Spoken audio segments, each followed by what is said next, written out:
Yo, welcome everyone to round 8 of PSGL.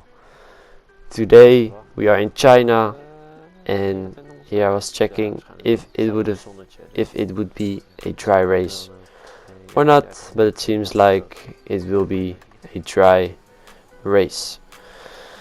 So that's really nice.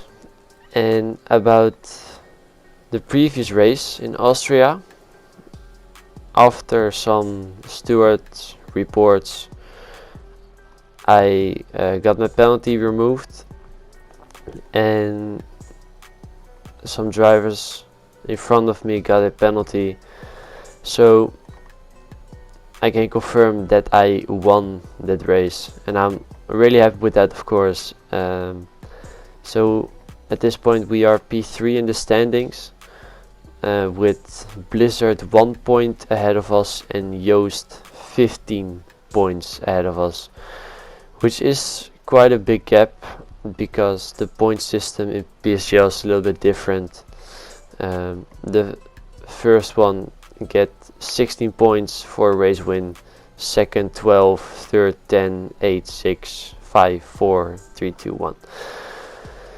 So it will be it won't be easy to close that gap in, I think, 6 races it is.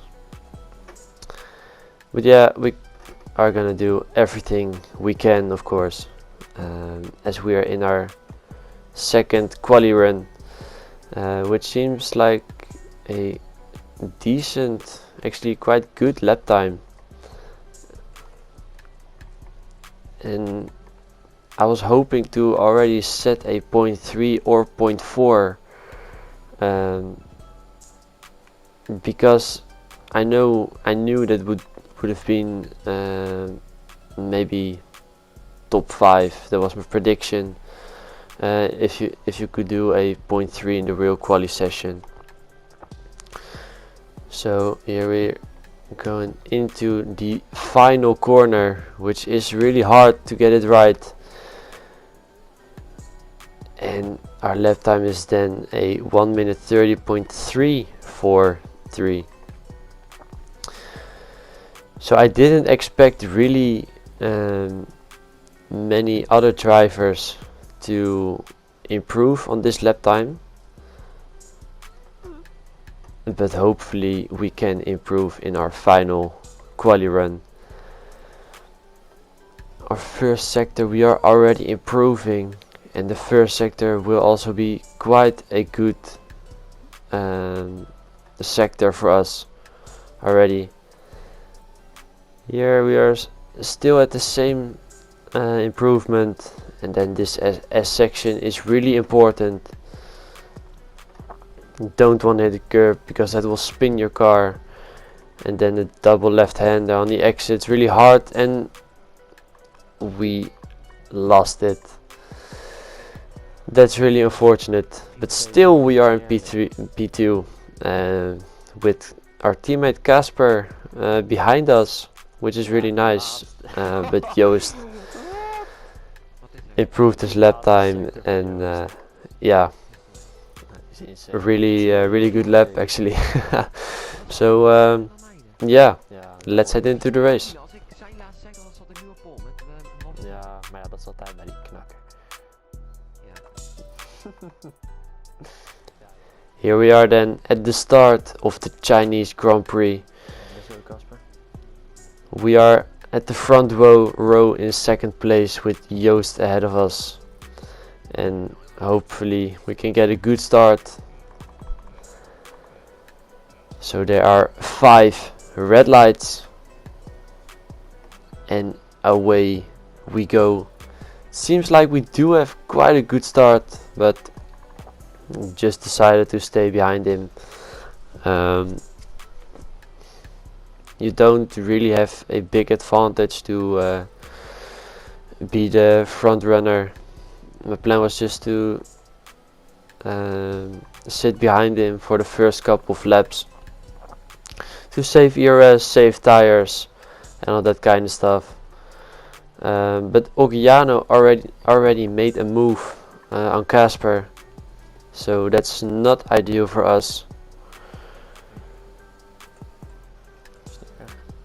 course it would be better if Casper's right behind us, and maybe work together to overtake Joost, or just keep other drivers behind us.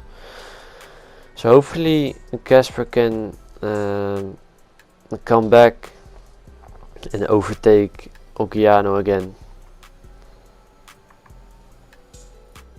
So here we are in lap 4, and I felt like the pace is good, and just swap positions. I actually was trying in the next couple of laps to extend to Ogiano, or maybe somewhere else in the field. In lap 7 he is already out of the DRS of Joost. So Joost overtook me here, and the plan was to pit lap 7 or lap 8, and Joost overtook me here, so I expected him to pit, but he doesn't. But all the other drivers behind us decided to pit. So it's just Joost and I at this point, and I knew it would be crucial to overtake him at the long straight. So here he made quite some small mistakes, had some oversteer, maybe his tires were overheating. So now we are in 2/10, make a little mistake there, but we are still close enough, and we're gonna use our overtake to make a move on him at this point. Like I said, this move will be crucial because all the other drivers behind us will make an undercut on us, and you want to be as far in front of the train as possible. So we're gonna dive into the pits.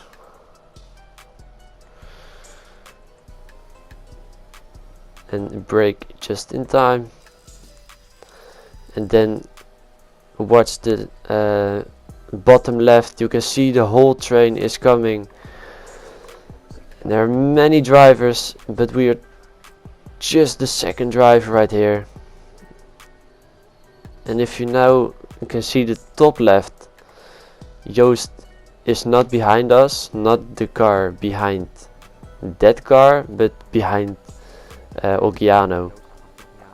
So it will be crucial for us to overtake Leo as soon as possible, and then create a gap to this group. It will be hard, of course. They also have fresh tires. Leo is on the hards, and yeah, you can see here mediums have much more grip.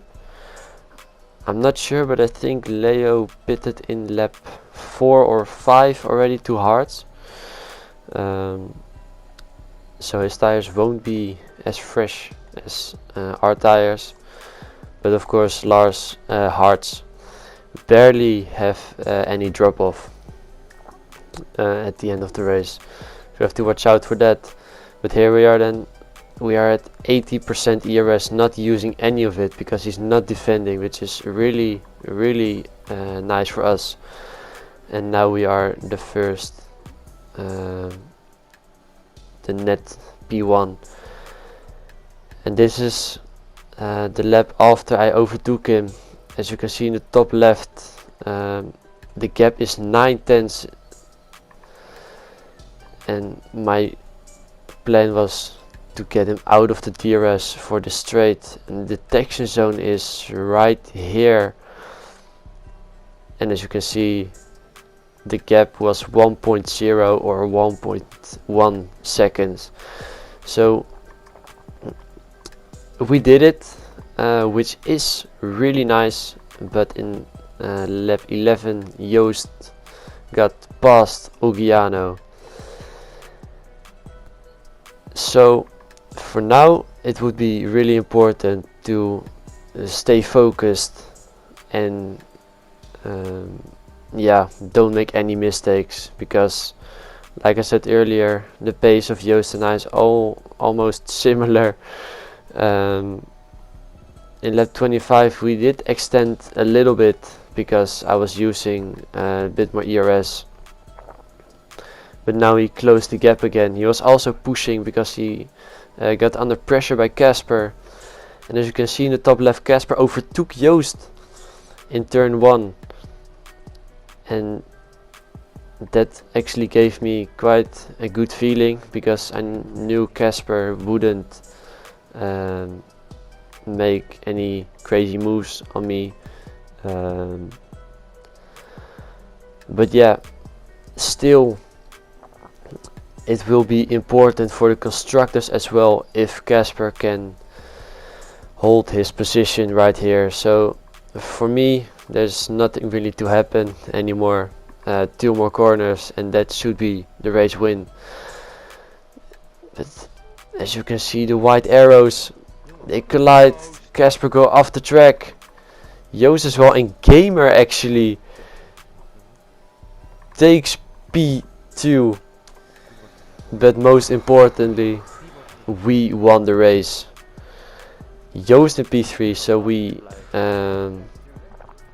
gained 6 points on him. So at this point the gap to Joost in the standings of the championship is only 9 points.